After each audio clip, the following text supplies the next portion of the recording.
Mesdames, Messieurs, bonsoir, merci de votre fidélité et bienvenue au cœur du mystère. Ce soir, nous parlerons de la prière du juste. La prière est un outil spirituel qui permet à l'être humain de se connecter au plan supérieur.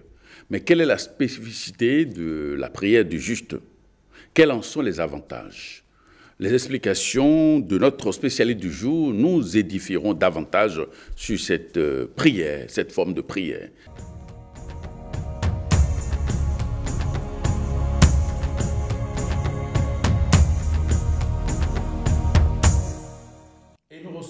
Ce soir, Blaise Boglenou, il est instructeur spirituel et kabbaliste. Blaise Boglenou, bonsoir. Bonsoir, mon frère privé. Merci de votre présence dans cette émission. Merci beaucoup pour l'invitation, mon frère. Alors, qu'est-ce que c'est que la prière du juste? Oui, la prière du juste, pour la définir, il faut définir ce que c'est que la prière. Et déjà, vous avez commencé par donner une ébauche dans ce sens-là et définir après ce que c'est que le juste. La prière, effectivement, c'est un outil qui nous permet de nous mettre en contact avec une hiérarchie supérieure pour recevoir, n'est-ce pas, donc de l'aide dans certains domaines de notre existence. Et c'est une conversation, c'est un dialogue entre soi et cet être transcendant. Et naturellement, le juste, c'est celui qui fait preuve de justice. Le juste, c'est celui qui connaît les principes qui régissent le fonctionnement de l'univers et qui s'efforce, n'est-ce pas, donc à appliquer ces principes-là, ces lois-là. Le juste, c'est celui qui n'a pas peur que ces mêmes principes s'appliquent à lui. Et quand ces principes interviennent dans sa vie, quelle que soit la polarité, la couleur que ces principes prennent, il n'a pas peur, il accepte. C'est cela le juste. Le juste, donc, c'est celui qui fait preuve, donc, qui maîtrise la justice. Mais qu'est-ce que la justice? La justice, c'est cette force qui permet d'équilibrer les choses dans la nature. C'est cette force, cette énergie qui permet d'équilibrer le monde. Et pour illustrer la justice, moi, je prends souvent l'image de la déesse Artémis, et qui a une balance dans une main, et qui a dans l'autre main une épée, et qui, n'est-ce pas, donc, a les deux yeux bandés. Alors, vous voyez, ce personnage féminin est la représentation palpable, n'est-ce pas, donc, de la mère nature, qui incarne même la justice. Parce que la nature ne fait cadeau à personne. Donc, ce personnage féminin incarne donc cette justice. Et vous voyez, avec son épée, elle tranche, elle prononce le verdict, elle fait la justice, hein? Elle décide, elle tranche. Et pour le faire, elle ne le fait pas de façon intéressée. Elle se coupe, n'est-ce pas, donc, de tout contact extérieur. C'est pour ça, n'est-ce pas, donc, ces dieux sont voilés. Pour dire que elle va à la source, elle va à l'intérieur même, elle va à la racine, n'est-ce pas, donc, pour prononcer le jugement. Son jugement n'est pas influencé par, n'est-ce pas, donc, les desiderata extérieurs. Et de faire en sorte donc que les deux plateaux de la balance soient toujours équilibrés. Ce qui explique que les deux plateaux de la balance sont toujours équilibrés. Donc, la justice, c'est donc nous permet donc d'avoir constamment cette force qui nous permet constamment d'avoir les deux plateaux donc de notre existence toujours équilibrés. Le plateau du droit et le plateau donc du devoir. Alors, donc, oui. Quand on définit, quand on voit donc les deux thèmes, l'un à côté de l'autre, ou bien on comprend effectivement que la prière du juste, c'est cette prière qui reconnaît donc la justice divine et qui permet donc d'accepter cette justice, n'est-ce pas, donc dans notre vie. Okay. Alors, comment comprendre concrètement cette prière si on doit la lier un peu à la Kabbale? Si on doit la lier à la Kabbale, on va dire, je ne sais pas s'il faut définir d'abord ce que c'est que la prière. Oui. Décliner ce que c'est que cette prière-là. Absolument. Parce que c'est une prière spécifique. Très bien. C'est une prière qui ne court pas les rues. Non. C'est une prière effectivement qui ne court pas les rues. Alors, elle dit quoi exactement la prière du juste? Oui. Elle dit ceci: je m'incline, Seigneur, devant ta justice. Oui. J'accepte la floraison et le fruit de mes mauvais désirs. Que les gains que j'ai suscités retombent sur moi. Oui. Que les gains que j'ai suscités retombent sur moi. Augmente en moi la volonté réparatrice au Seigneur pour convertir mes haines anciennes en pur amour et pour que soient effacés de mes comptes, n'est-ce pas, tous les actes négatifs et enfin pour que ma vie soit le fidèle reflet de ma divinité intérieure. Voilà ce que c'est que la prière du juste. Et quand vous voyez comme ça, vous parlez de la dimension kabbalistique, vous voyez que c'est une prière qui est composée de 4 phrases très fortes. Ouais. La première, je m'incline, Seigneur, devant ta justice. Je m'incline, Seigneur, devant ta justice. Oui, ça signifie quoi? Oui. On peut comprendre cette première phrase. Cette première phrase est très, très capitale. Ouais. Et vous voyez, les 4 phrases de la prière sont liées aux 4 lettres du nom Yod, Vafré. Liées aux 4 éléments, le feu, l'eau, l'air et la terre. Et cette première phrase, naturellement, est donc liée à la première lettre du nom divin, qui est Yod. Et qui est liée également à Keter. Ouais. Et elle dit, je m'incline, Seigneur, devant ta justice. Alors, vous vous inclinez naturellement devant une force qui vous dépasse. Vous vous inclinez devant une force que vous n'arrivez pas à maîtriser. Alors, par rapport à cette phrase, moi, je place 2 mots, l'humilité et acceptation. Humilité, acceptation. Pourquoi humilité et acceptation? Blaise Waoulin. L'humilité, c'est la première clé qui nous permet, n'est-ce pas, donc, d'amorcer ou bien de déverrouiller toute situation. Ouais. Parce que les situations, ça nous arrive, les situations négatives surtout. Mais l'humilité vous permet de vous connecter à la source de la sagesse, pour recevoir de la lumière. Et laquelle lumière vous permet, n'est-ce pas, donc, d'éclairer ce conglomérat d'obscurité qui est masqué, n'est-ce pas, donc, par cette difficulté, par ce qu'on appelle, ce problème, cette situation qui se présente à vous. Ouais. Donc, quand vous êtes humble, alors vous vous connectez à la source de la sagesse, qui dit sagesse, dit lumière. À la lumière, donc, permet donc d'éclairer cette situation, et vous voyez clair dedans. Vous comprenez et vous savez. L'humilité vous permet donc d'adoucir les choses. On dit une faute avouée et à moitié pardonnée. Ouais. Le pire de comportement que les humains adoptent est celui-là qui permet donc de ne pas reconnaître leur part de responsabilité dans les situations qu'ils vivent et de se montrer arrogant. Ce comportement ne nous permet pas de tirer notre épingle du jeu, bien au contraire, ça nous enlise encore davantage dans le sable. C'est comme quelqu'un qui est dans le sable mouvant. Quand vous êtes dans le sable mouvant et que vous faites beaucoup de bruit, vous vous enlisez davantage. Mais quand vous faites preuve d'humilité, alors c'est sûr que vous allez trouver une force qui viendra vous aider à tirer donc de ce trou-là. Donc l'humilité est le premier pas. Si nous voulons nous tirer d'affaire, si nous voulons sortir d'une situation difficile qui nous complique la vie, le premier comportement, la première clé, c'est l'humilité. Et c'est l'humilité qui conduit donc à l'acceptation. Parce que vous avez la lumière qui vous permet de comprendre ce qui est derrière la situation. Et quand vous comprenez, vous acceptez. Et quand vous acceptez, vous vivez mieux la situation. Ce n'est plus un poids pour vous. Ce n'est plus une contrainte pour vous. Vous savez que, OK, ça, c'est venu de vous. C'est vous qui l'avez élaboré. Ouais. Et l'homme l'a fait venu chez vous pour que vous puissiez, n'est-ce pas, donc la transformer. Ouais. Et l'outil pour transformer donc l'ombre en lumière, c'est l'acceptation, c'est l'humilité et c'est l'acceptation. Et c'est pour ça que c'est très important donc d'être humble. Et c'est la première clé qui nous permet donc de déverrouiller toute situation. Il est lié, n'est-ce pas, donc au soleil. L'humilité est liée au soleil, donc à Keter. Parce que la représentation de Keter dans notre monde physique, c'est le soleil. C'est le soleil. La représentation de Keter dans notre monde physique, c'est le soleil. Et l'humilité est liée au soleil. Et l'humilité est, n'est-ce pas, donc, la vertu liée au soleil. Oui. Le contraire, naturellement, c'est l'orgueil. L'orgueil, absolument. Qui nous enfonce, qui nous permet d'aller au fin fond, n'est-ce pas, donc, du trou. Alors, on va passer maintenant à la deuxième phrase. J'assume la floraison et les fruits de mes mauvais désirs. Là, ça nous amène à la notion de liberté et de responsabilité. Oui. Deuxième phrase. Totale et responsabilité totale. Oui. Deuxième phrase, donc, j'assume la floraison et les fruits de mes mauvais désirs. Oui.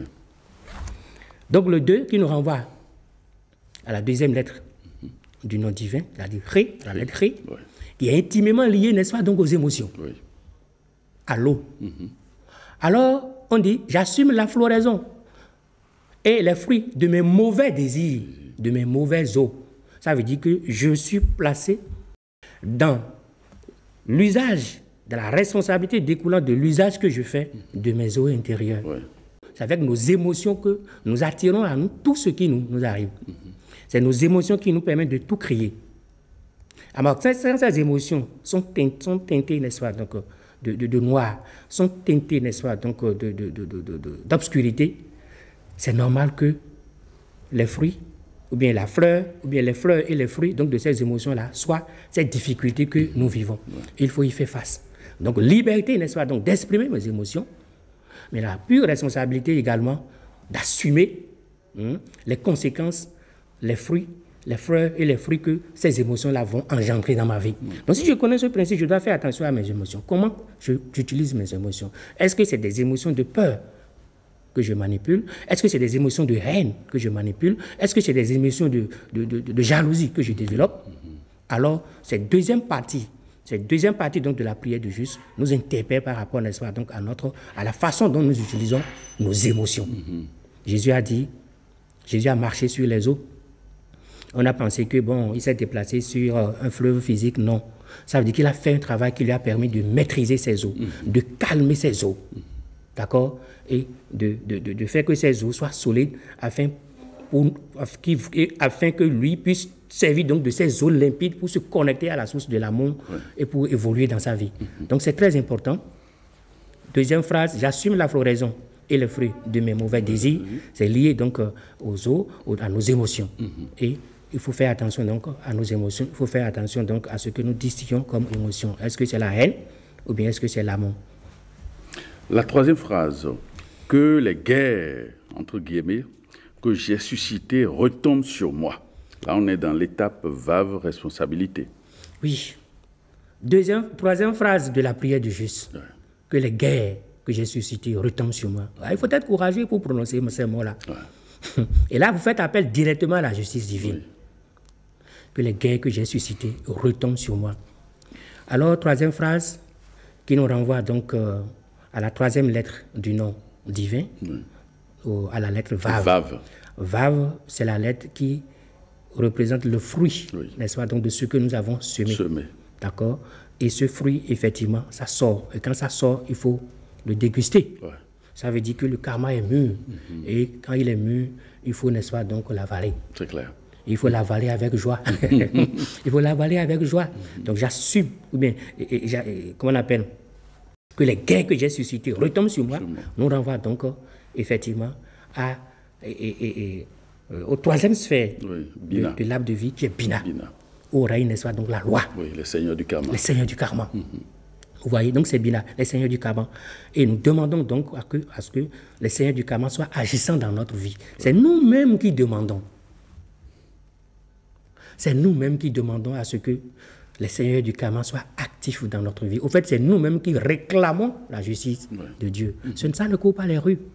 Déjà, ce que nous supportons, c'est beaucoup. Mais voilà quelqu'un qui dit que les guerres que j'ai suscitées retombent sur moi. La spécificité et l'avantage, c'est quoi? Quand vous-même, vous demandez à assumer vos responsabilités, alors, ces responsabilités, c'est-à-dire, ne s'imposent plus à vous. La loi ne s'impose plus à vous lorsque vous prenez délibérément la volonté, la décision de la respecter vous-même. Alors vous devenez un enfant mûr, vous devenez un fils de Dieu authentique parce que vous êtes libre, vous êtes prêt à assumer les conséquences de vos actes. C'est ça. Et quand c'est comme ça, les frontières, n'est-ce pas, donc de la limitation, les frontières que Saturne nous impose, ces frontières, n'est-ce pas, donc s'éloignent. Ces frontières s'éloignent de nous et nous baignons dans une atmosphère de paix où rapidement nous trouvons la solution, n'est-ce pas, donc à notre problème. Donc les gains que j'ai suscités retombent sur nous, ça nous renvoie donc à Bina, ça nous renvoie donc à l'air. Parce que Bina, c'est l'air. Vav, c'est l'élément air. Et c'est ça qui est symbolisé également par l'épée que la déesse porte. L'épée de discernement. L'épée de discernement. L'air également, c'est le verbe. Donc, cette troisième partie nous renvoie à comment est-ce que nous utilisons notre verbe. Parce qu'il faut le rappeler aussi, c'est avec le verbe que nous créons les guerres. C'est clair. C'est avec ce qui sort de notre bouche que nous créons la guerre, les guerres. L'autre a dit, la paix ou la guerre est au bout, n'est-ce pas, donc, des lèvres. Ça veut dire que ce qui sort de notre bouche, c'est ça qui permet de créer soit le désordre en nous, ou soit la paix en nous. Et le désordre que nous avons créé en nous, ce désordre, n'est-ce pas, donc s'extériorise autour de nous sous forme, n'est-ce pas, donc de la difficulté, sous forme de blocage, sous forme donc de tout ce que, de cette situation qui est présente à nous. Alors, donc quand nous lisons cette troisième partie, nous nous connectons donc à la sphère de Binah et nous sentons prêts pour assumer notre responsabilité totale. Donc là, je parle de responsabilité plus. Je parle de responsabilité plus. Et l'avantage, c'est ça. Quand nous avons pris la peine, ou bien nous avons pris le courage d'assumer nos propres responsabilités, la loi ne s'impose plus à nous de force contre notre gré. Non. Parce que la nature, elle est toujours équilibrée. Elle tente toujours à équilibrer les deux plateaux de la balance. Oui. Et quelqu'un qui ne le fait pas de son propre chef est obligé de le faire par la force. Donc on parle de la rigueur de la loi. Et c'est ça la difficulté, c'est ça la souffrance, c'est ça. Quatrième phrase tout aussi significative. Encourage en moi, Seigneur, la volonté réparatrice pour que mes haines anciennes deviennent des purs amours, pour que tout ce que j'ai fait de négatif soit effacé de mes comptes, et pour qu'ainsi ma vie soit le reflet fidèle de ma divinité intérieure. Là, on a affaire au deuxième ré, Yod, c'est-à-dire la fin du cycle. Tout à fait. Le commencement d'un nouveau cycle. Tout à fait. Tout à fait. C'est magnifique, hein? Encourage en moi la volonté réparatrice. Encourage en moi la volonté réparatrice. Vous voyez, quatrième phrase,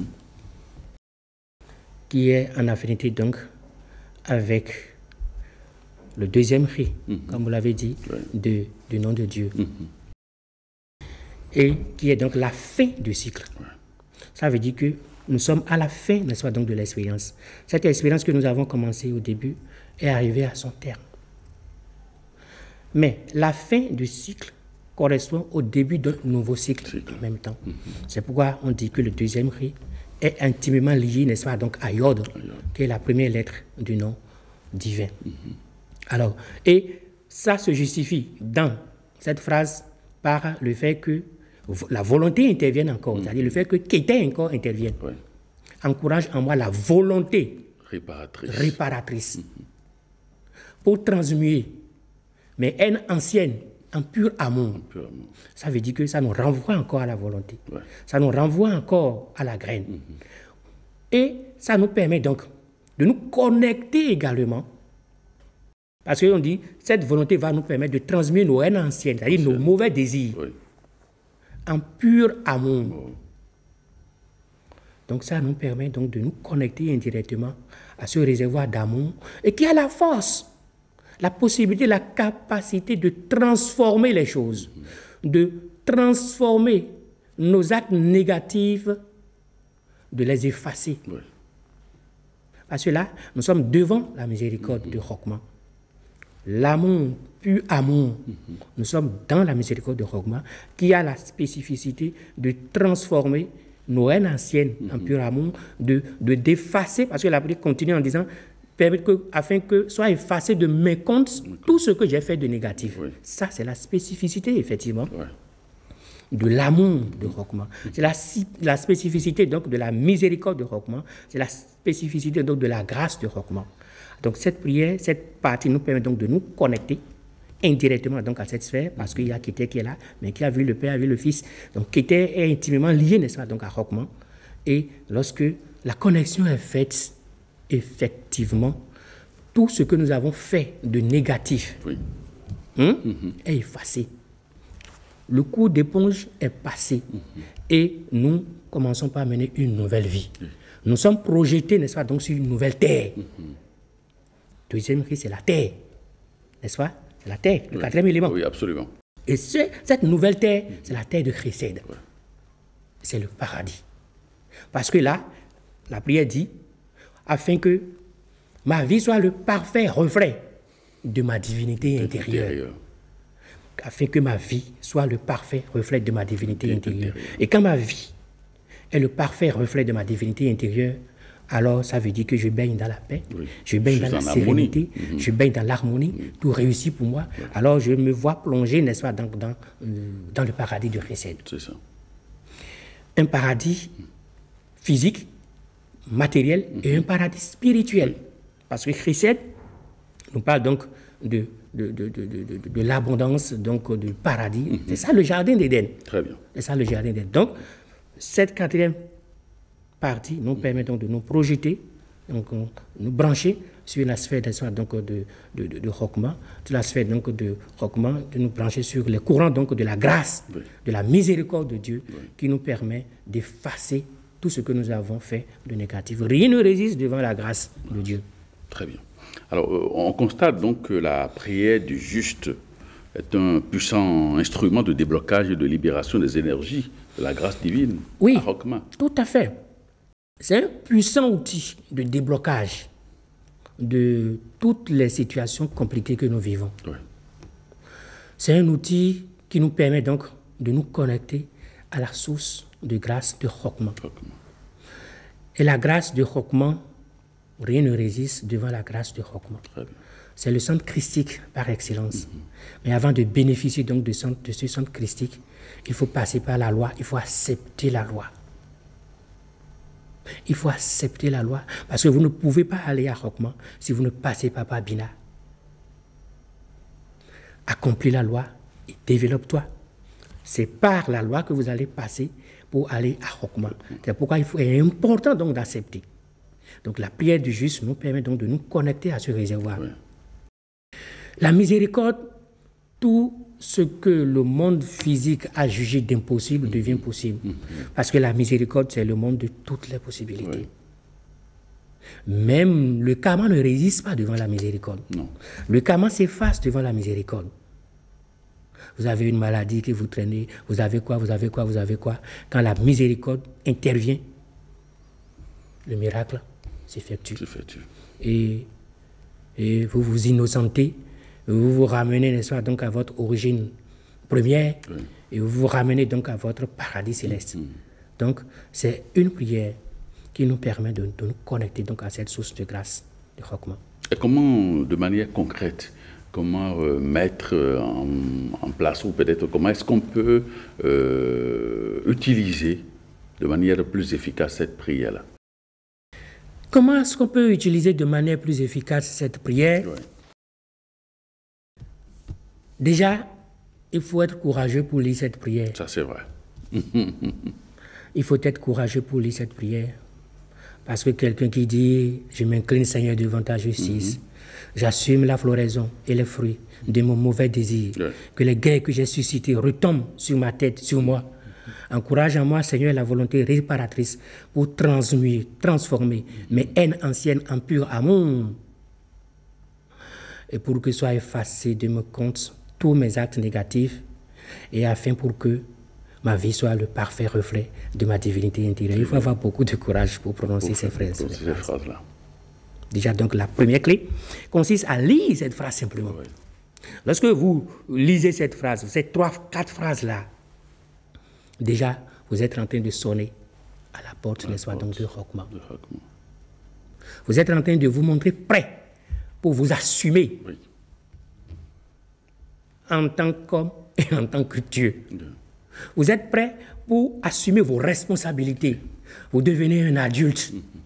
Ça veut dire que ce n'est pas une prière que n'importe qui peut faire. Non. Parce que le gars va dire, mais déjà il ne demande rien et il traîne derrière lui tout ça. Il ne demande rien lui-même, il ne demande pas à assumer et déjà le poids est lourd. Mais qu'est-ce qui va se passer s'il se met encore à demander? Et d'abord, cette intégration crée la peur.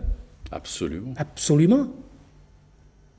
Mais quelles sont les conditions que l'on doit remplir au plan spirituel avant de passer à l'application de cette prière-là?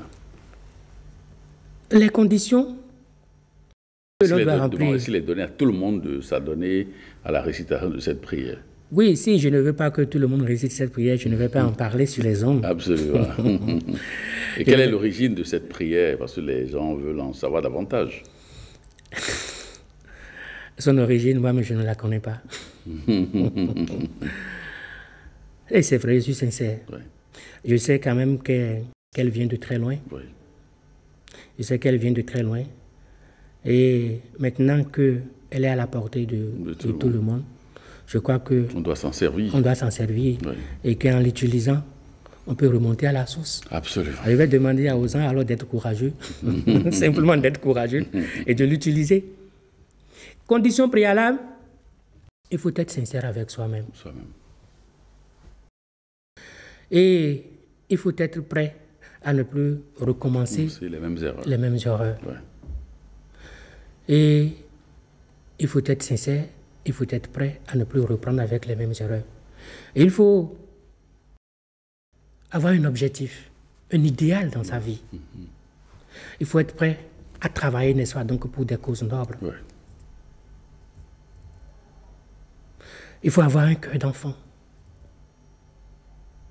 Lorsque vous avez un cœur d'enfant et que vous avez la soif d'aider, la soif de servir, la soif de vous rendre utile, vous pouvez lire cette prière, vous pouvez réciter cette prière.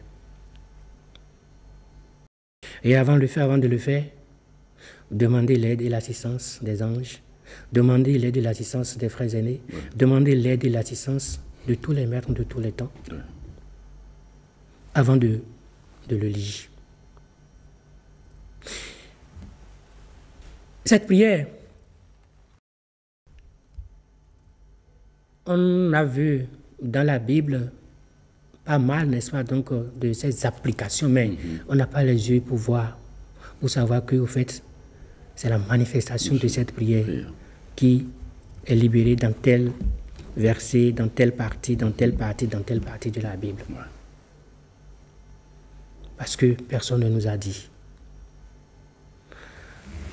Et en la matière, par exemple, je vais parler de 2 extraits de la Bible, si tu permets. Oui.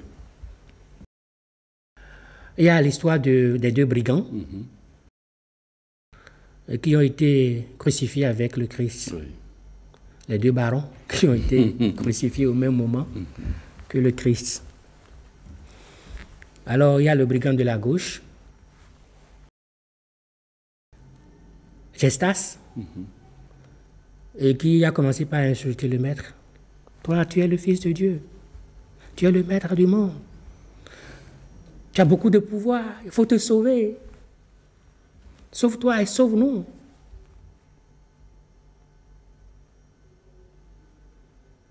Et le brigand qui est cloué à sa droite, Dismas,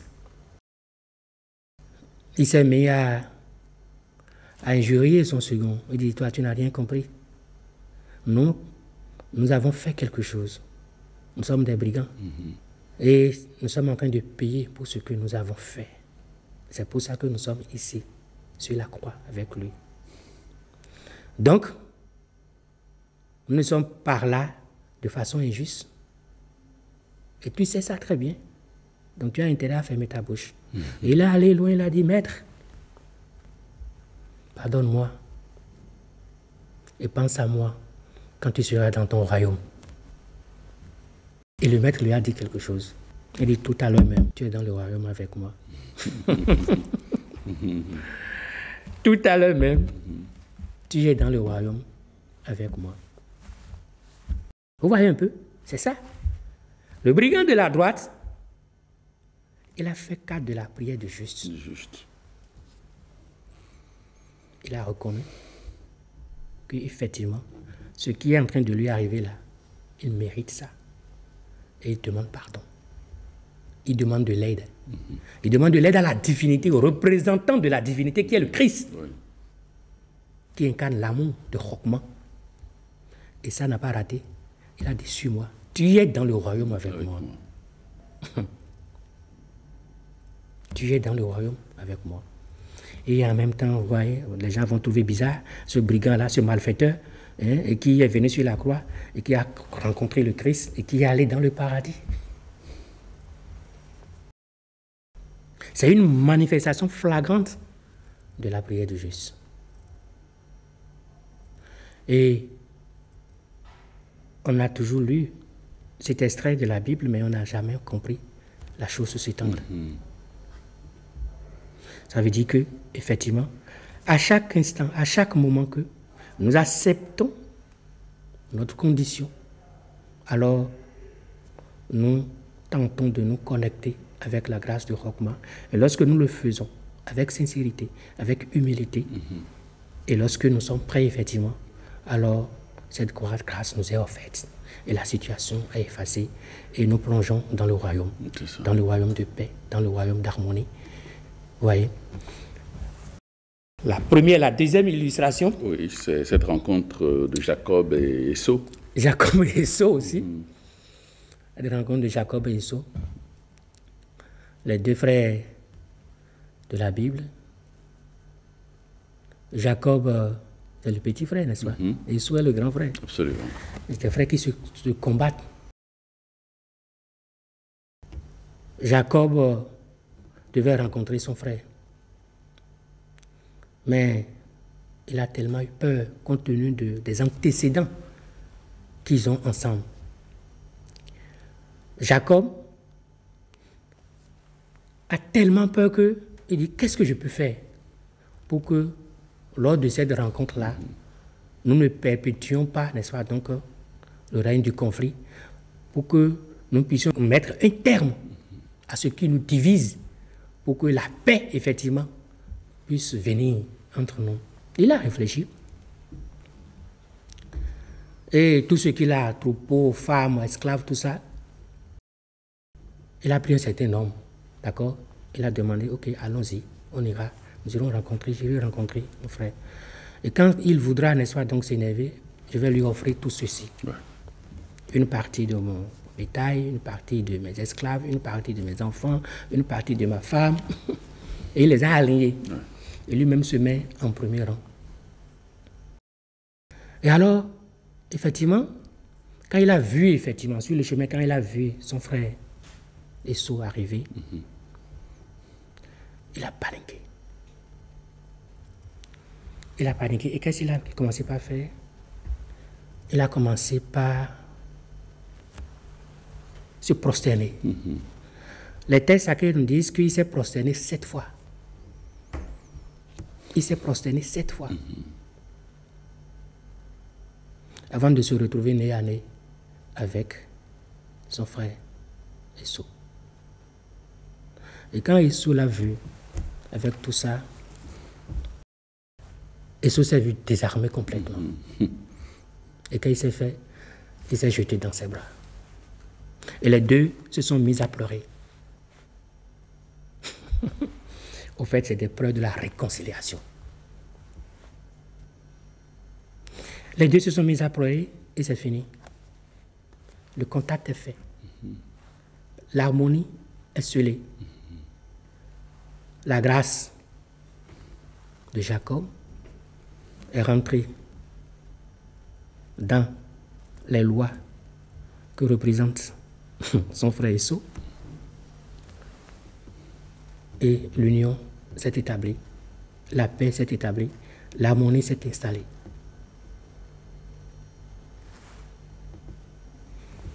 Mais il a fallu qu'il use, n'est-ce pas, donc de cette manie, oui, de cette stratégie. Pour pouvoir sceller cette réconciliation. Pour pouvoir sceller cette réconciliation. Vous voyez un peu. Donc voilà un peu comment ça se passe. Jacob, c'est la représentation donc de la divinité, en quelque sorte.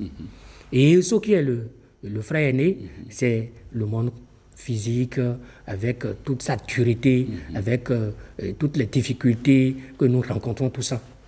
Mais pour adoucir ça, il faut que la divinité, n'est-ce pas, donc use d'humilité.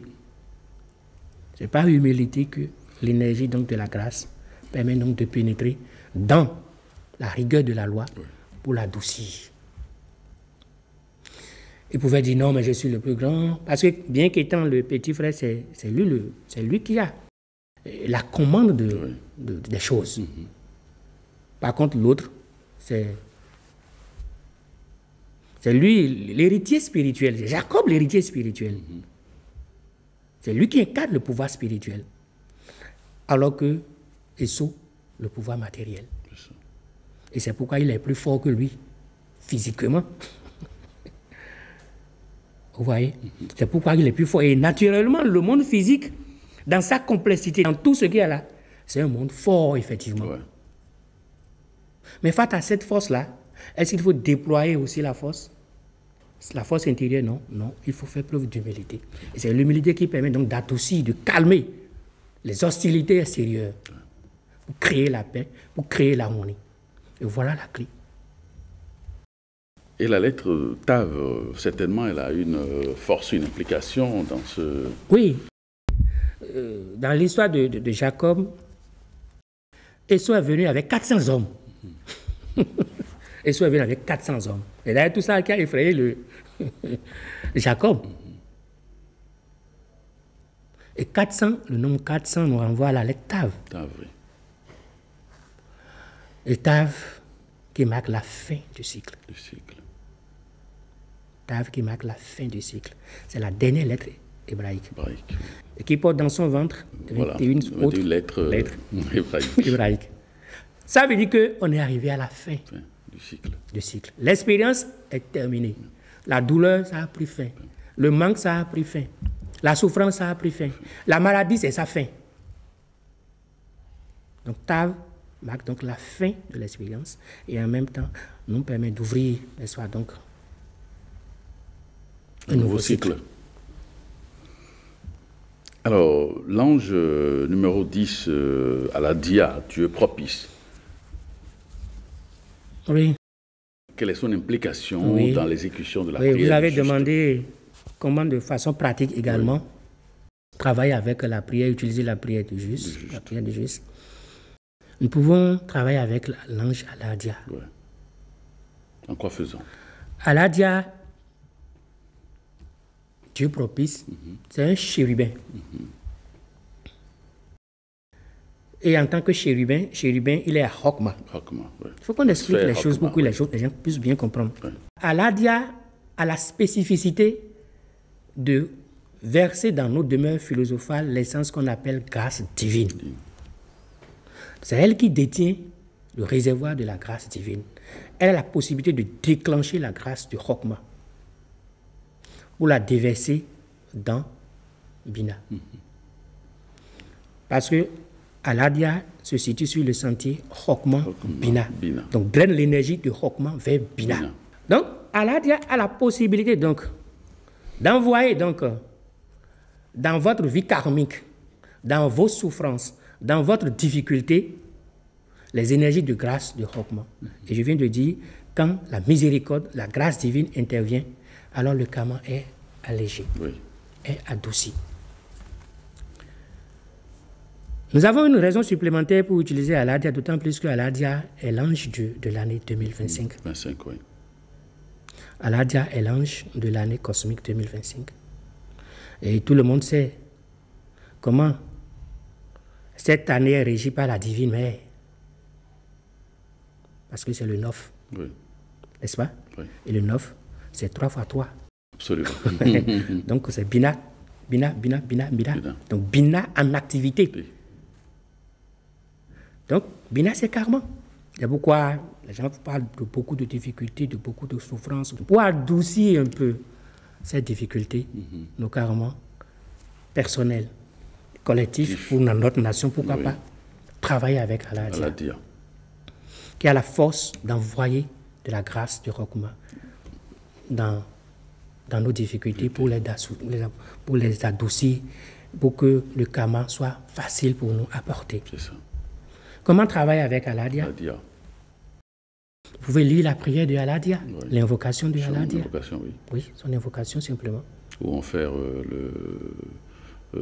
les travaux de Zacharie. Les travaux de Zacharie, Aladia. 108 fois par exemple. Oui. La moyenne, quoi. Oui. Alléluia, Aladia. Ça n'allait de rien. 108 fois. Avant de le faire, vous faites un travail de visualisation. Aïe, ce que vous voulez de l'ange, vous visualisez ça. Je veux me connecter avec toi, Aladia, pour te permettre d'envoyer la grâce de Chokma dans tout ce que je vis de conflictuel, dans tout ce que je vis de contraignant, dans toutes mes difficultés, quelle que soit la situation que je veux. C'est ce que je veux de toi, Aladia. Et c'est pour ça que j'ai recours à toi. Et tu fais le chant 108 fois. Allah, Alléluia, Allah, dire 108 fois. Après, tu lis l'invocation si tu veux. Et après, tu remercies l'ange. Ouais. Aussi simple que ça. Ça n'a l'air de rien. Mais les choses les plus extraordinaires sont les plus simples. C'est clair.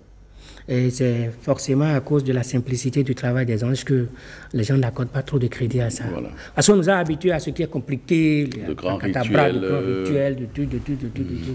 Mais Dieu, il est tout, sauf dans la complication. Donc allez-y. Faites ça matin, vous faites ça 3 fois par jour. Ça dépend de l'ampleur de la situation que vous voulez révéler. Et vous allez voir comment ça va se passer. Alors, maintenant, comment on peut déployer le rituel de la prière du juste? Oui, j'ai peur de parler de ce rituel-là. Non, il faut le faire pour que les téléspectateurs... J'ai peur de parler de ce rituel. En profitent.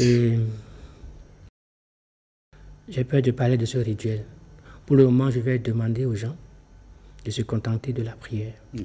Parce que c'est beaucoup de responsabilités. Oui. C'est beaucoup de responsabilités. Donc, je vais demander aux gens, s'ils sont courageux, de commencer d'abord à réciter la prière des justes. Le rituel, effectivement, ça peut venir après. Mais pas pour le moment.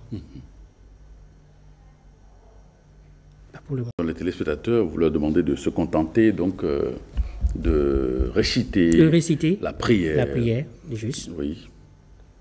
Ils peuvent réciter ça, ils peuvent commencer, ils peuvent faire la neuvaine de ça, pas interdit. D'accord? Mais avant de le faire, il faut être certain, être sûr que l'on est sincère avec soi-même. Et que on ne veut plus recommencer les mêmes erreurs, les mêmes bêtises. Oui. Et qu'il faut avoir un idéal très élevé. Oui. Et la prière, le rituel, ça va venir après. Ok. D'accord. Alors, qu'est-ce qu'on peut retenir concrètement de l'utilisation donc de cette prière du juste, si on doit récapituler? Cette prière du juste nous dit simplement que la grâce de Dieu est toujours à notre portée. Ouais. Et que Dieu, il a toujours la main tendue et qu'il est prêt, n'est-ce pas, donc à nous accepter, quel que soit ce que nous traînons comme tard, quel que soit ce que nous avons comme certains appellent péché, quelle que soit notre condition de vie, il est prêt à nous accepter. Il suffit simplement que nous fassions, n'est-ce pas, donc le pas. Il suffit simplement que nous prenions la décision d'aller, n'est-ce pas, donc chez nous, à la maison de notre Père, comme l'a fait l'enfant prodigue. L'enfant prodigue, c'est tous ceux-là, n'est-ce pas? Donc, c'est vous et moi, c'est tous ceux qui vivent des situations, oubliant que quand même la solution est avec leur Père. Oubliant qu'ils ne peuvent trouver la paix que chez eux. Mais le chez eux, là, c'est le siège de l'amour, c'est le siège de la paix, c'est le siège de l'amour inconditionnel. C'est la sphère de roquement. Et comment y arriver? C'est la clé. Et quand l'enfant prodigue, effectivement, a pris la décision, il a constaté qu'effectivement, le père était là. Lui qui pensait que son père va le gronder, qui pensait qu'il va le renvoyer, il va faire truc. Non. Bien au contraire, il a fait une fête. Il a fait une fête. Il a célébré son retour. Donc la grâce, elle est là. Elle est à portée de main. Soyons courageux, allons-y. Faisons cas, n'est-ce pas, donc de sincérité. Faisons cas donc de loyauté et pensons, n'est-ce pas, donc au plus grand nombre. Ayons la soif de servir, la soif de servir. Et quand c'est comme ça, elle tombe toujours, la grâce de Dieu. Merci Blaise Gboglenou. Je rappelle que vous êtes instructeur spirituel et kabbaliste. Merci d'accepter de lever un coin de voile sur cette technique spirituelle, la prière du juste. Avec toutes les informations que vous aviez données là-dessus, je crois que ça peut aider les téléspectateurs à se prendre en charge spirituellement et à se servir de cet outil pour solliciter la grâce divine. Tout à fait. C'est vrai que le rituel viendra plus tard. Le rituel viendra plus tard. Merci Blaise Gboglenou. Merci mon frère. Amis téléspectateurs, merci de nous avoir suivis. Cette émission est à présent terminée. Merci et à très bientôt.